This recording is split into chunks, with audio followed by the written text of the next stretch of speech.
there are some lessons we learn after we already gone through it. We can't see them in the moment, but we learn them after it. Think about the story of Joseph. Remember Joseph, many colors, and his brothers hate him because he dared to dream a bigger dream. And yeah, he was spoiled. We get that one. And he probably should have carved his man. But he was young, impetuous, and well, his brothers didn't like it, so they decided they're going to go ahead and they're going to. Well, first of all, they decided they were going to kill him, but they were stopped. Threw him into a well and then sold him. They sold him. His own brothers sold him. Can you imagine what he was wrestling with, those emotions, those feelings, and he gets sent, and then he starts rising up again, and then he gets falsely accused.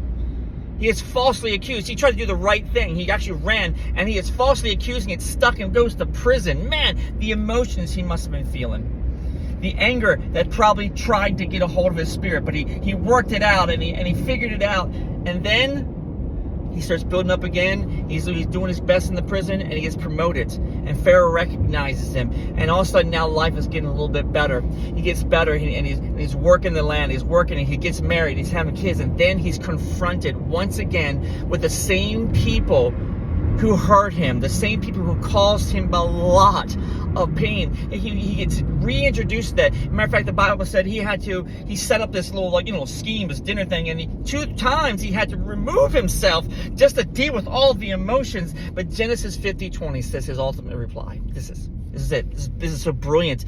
He says, what the enemy meant for harm, God meant for good. And I'm thinking of the situations in my life, like not nowhere near the same thing as like the Charlie Kirk thing. I mean, yeah, the devil tried to take him out, right? And his family out, and his ministry out, and his reputation out, and he tried to knock it all out. And all he succeeded to do was just put a man out of his time. And yeah, from an earthly standpoint, it seems like, man, 31 years is way too short. Man, he had so many more years he could have been impactful on this earth. And as from humans, we will miss that. But from an eternal perspective, God meant it for good. And look what's happening.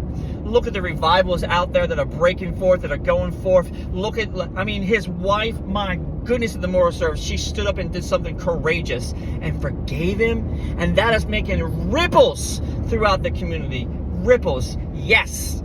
The devil is out there, rob, steal, kill, and destroy. He hates our guts, surely. But you know what? God's in control, and he means it for good. And we may not see it in the moment now, but we'll see it in the future then, that God's got our back.